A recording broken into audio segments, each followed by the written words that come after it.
Ngadapnya ke sini. Nah, ini bosnya di sini. Nah, karena tak cukuplah ruangannya kecil.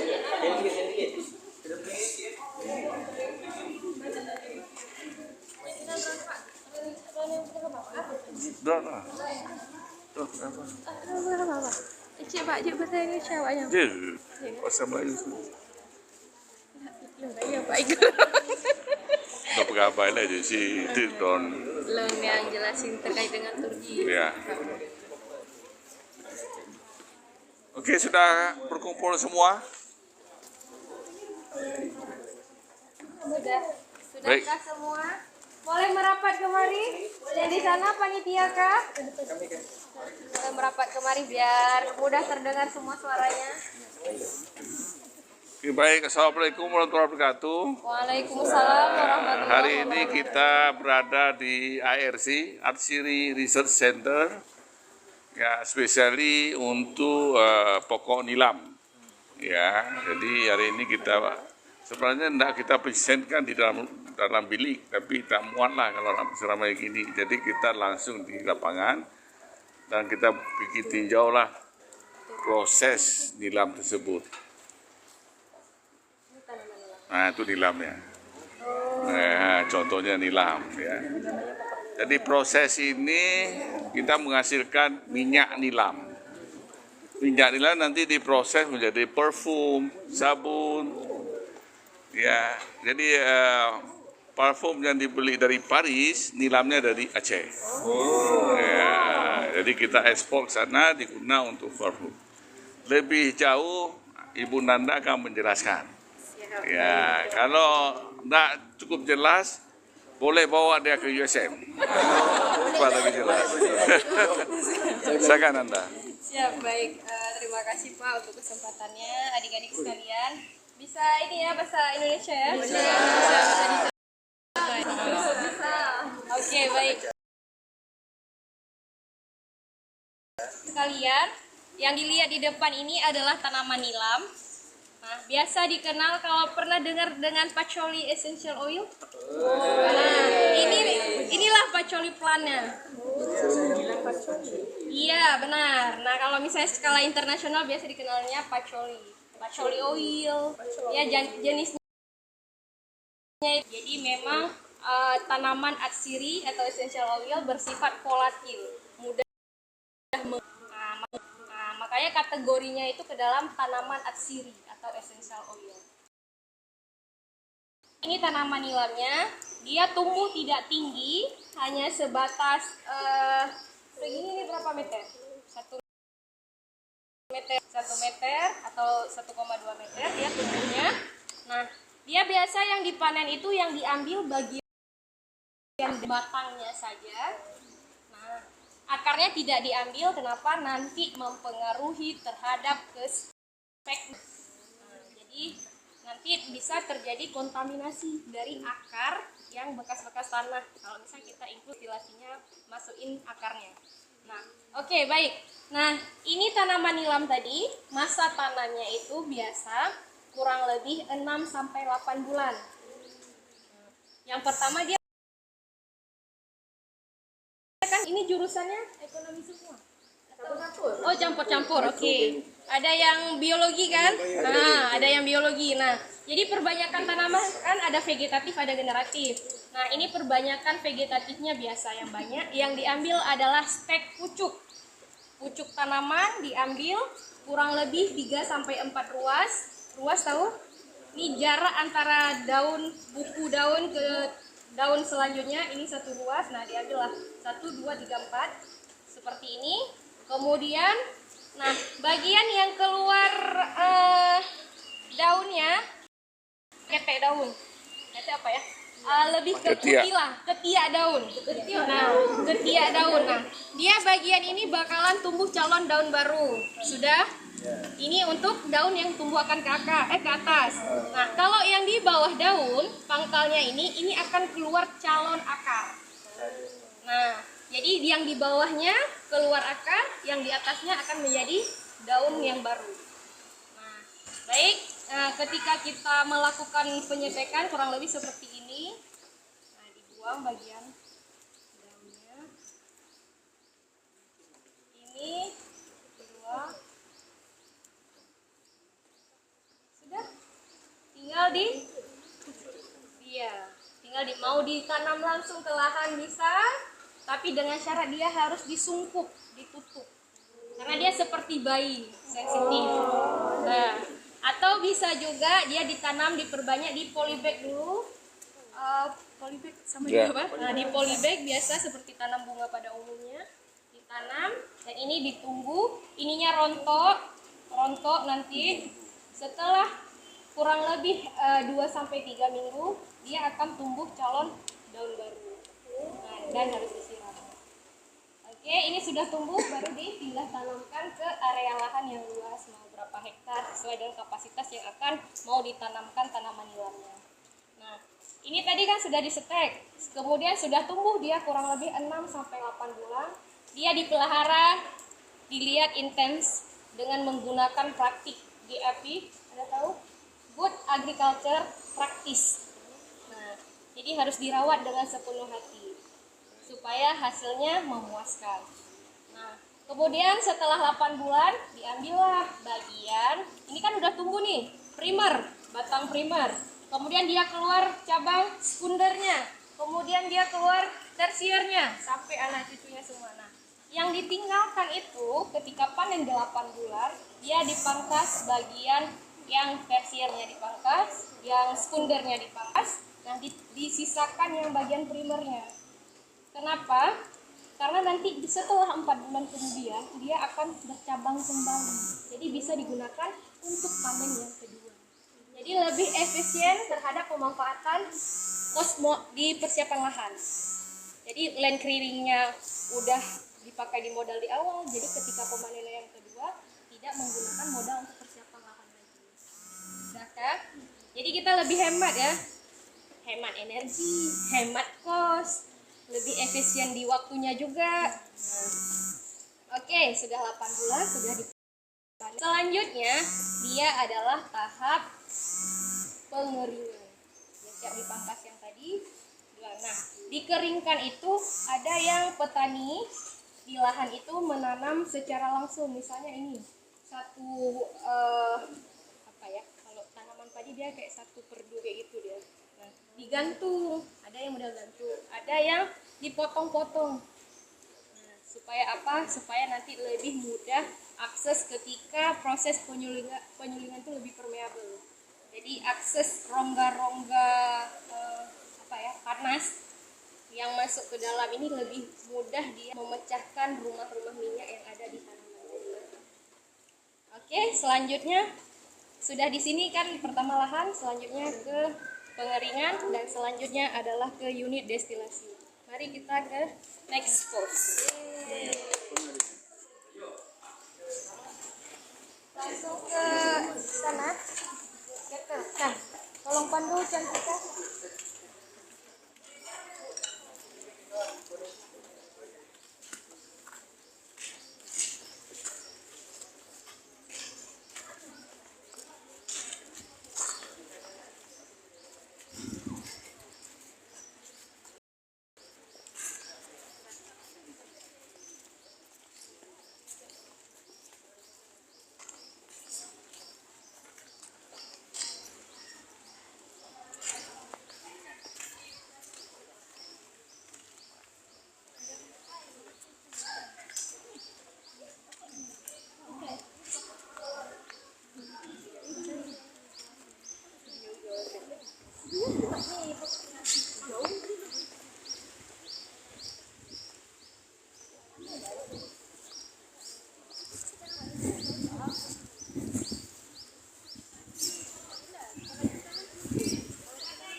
Jadi sifatnya itu seperti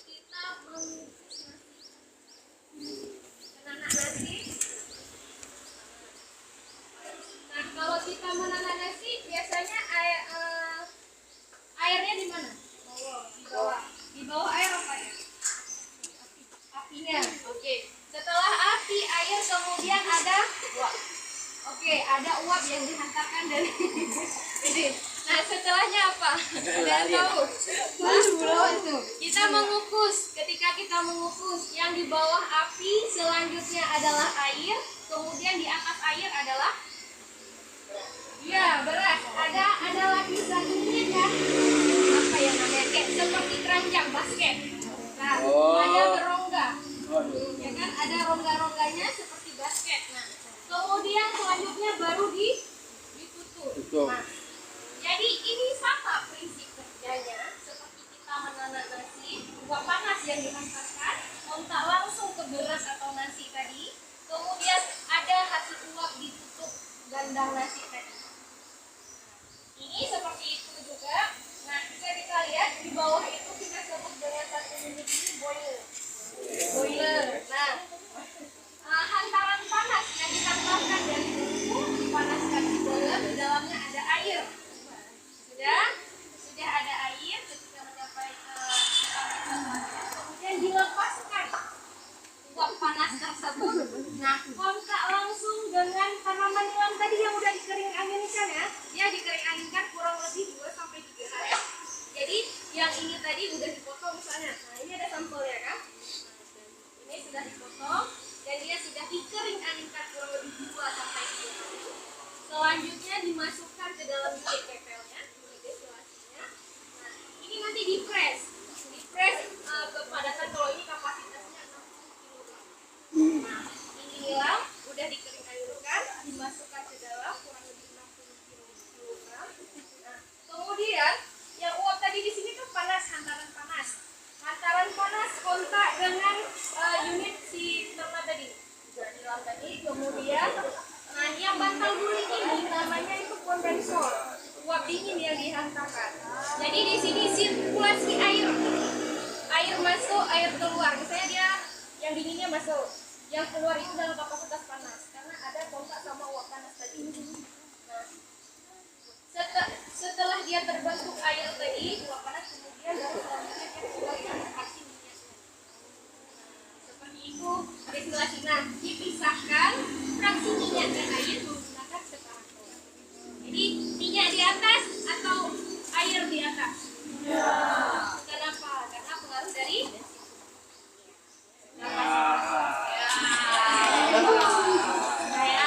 karena massa jenisnya ya, bobotnya. Jadi berbeda fraksi air dan fraksi minyak, sehingga mempengaruhi tingkat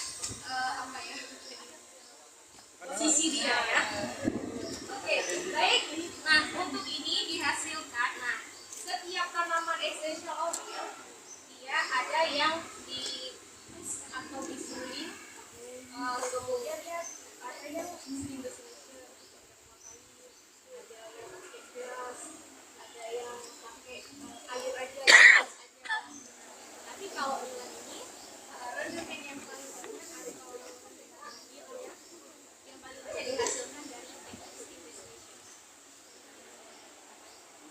Ada juga yang seperti sering citronella. Nah, citronella ternaknya langsung basah ya. Nah, kalau bunga-bungaan yang essential oil rendemennya lebih rendah lagi. Kalau bunga ini rendemennya biasa di masyarakat 2,5% hingga 3%. Nah, ada juga penelitian lebih lanjut mahasiswa estimasi yang melakukan penelitian itu sampai 5%. Jadi misalnya ada 100 kilo ternak yang kita masukkan untuk juri destilasi. Nah, kita berarti kalau 2% untuk harga minyak sekarang kalau dirupiahkan itu sekitar 1,4 juta rupiah ya.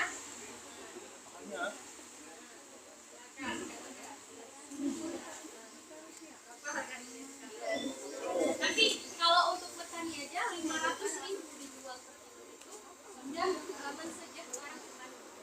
Kalau ikut tadi ya, jadi kembali lagi ya, budaya yang baik dan teknik perlakuan dari hulu ke hilir, produksi fosil itu memang secara praktis yang baik dan benar-benar supaya apa tadi hasilnya optimum.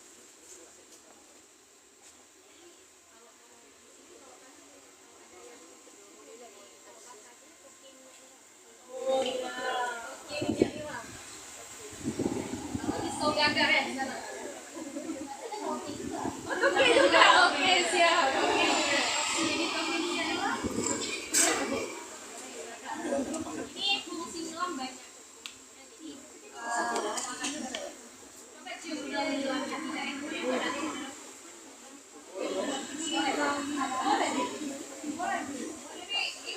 Mau naik, ada yang boleh naik.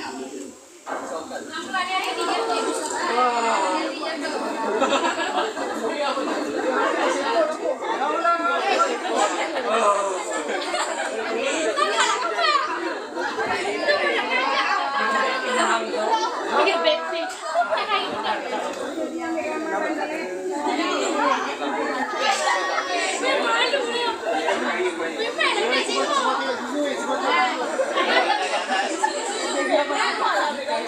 Ada yang mau?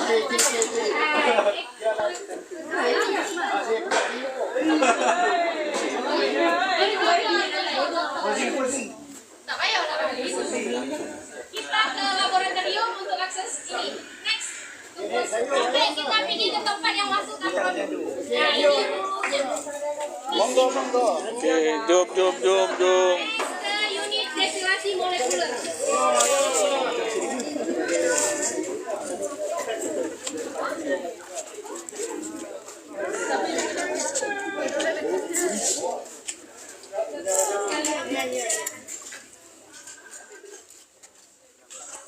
Oke, baik. Kosnya di sana ya. Ini mau jadi saudagar. Saudagar. Nilam. Oke.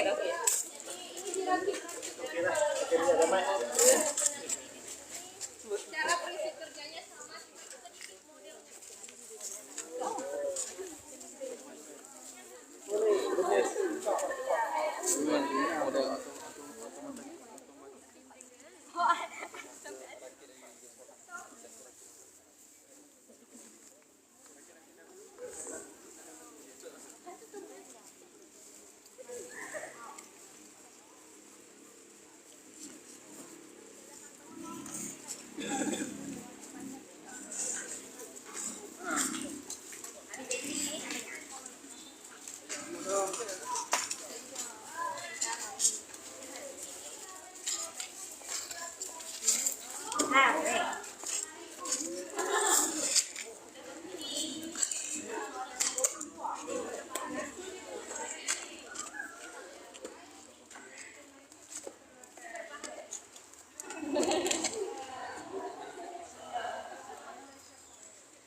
Ada alat tester lah. Kita coba lah nih. Kita pernah coba itu tahannya lebih sehari di sini kan. Oh, sehari ya? Sehari lebih lah. Saya pakai udah saya mandi, udah saya bersih, masih pun juga ya. Oh, bagus. Tahanannya itu. Tapi kita esen ya. Kita esen peluangnya. Ya, tambah rasa wangi coklat ah. Minyak nilam ni untuk ganti alkohol.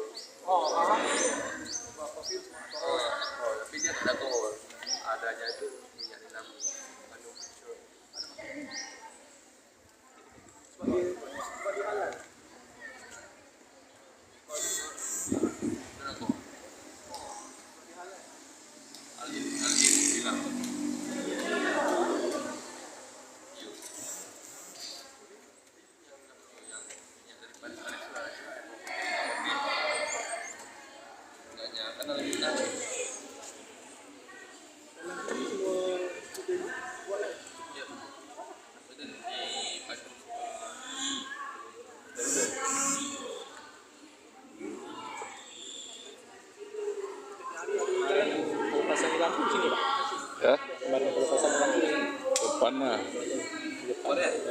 kaki doang. Ya di WC atau di mana nggak tahu juga.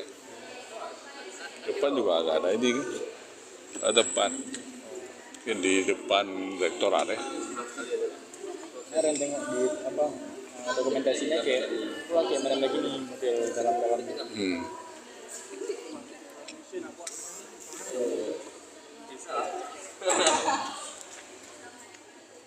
Nanti oke bang.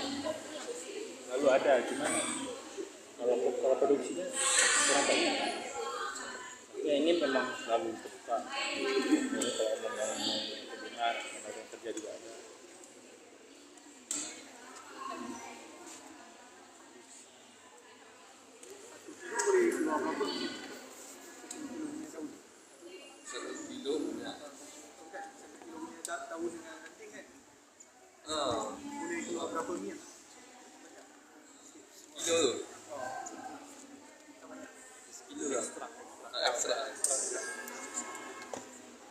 Apa kilo? Apa ya? Nanti kalau di ekstraknya tuh dari daun.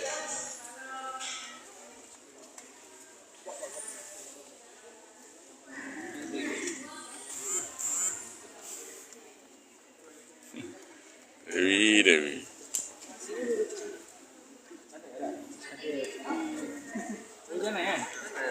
Banyak orang tuh. 1 kilo daun berapa lahir minyak?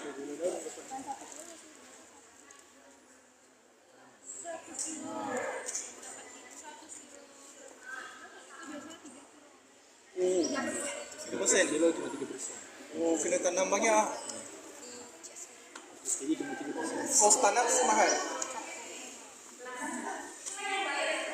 Per hektar kan? Dalam 500.000 rupiah itu sudah paling modal per kilo. Ini udah 1.200.000 harga minyak. Bagi naik.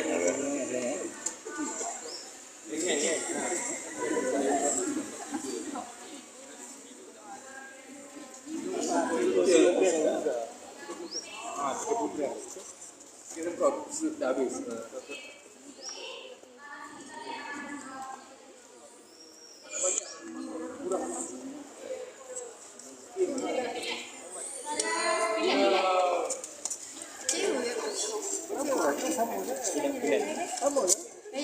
Dari Papua kan?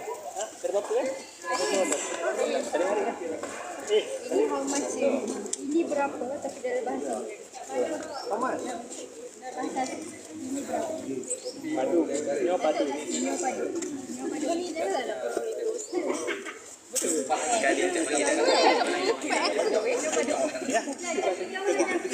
Ada. Cak langsung kelap ya Cak. Kasih muda garing. Boleh ikut Cantika ya, Cantika ke mini laboratorium. Mana cantikanya? Kak yang dia bagi tahu. Nggak usah nangis kan Dira? Hah? Tidak, Pak. Kami baru siap tekilir, Pak. Oh, Makanya agak lelek jalannya. tikir kaki boleh, jangan tekilir hati. Yes, yes.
Saya kurang sebab dia 100 kilo baru keluar 3 kilo. Kalian ada yang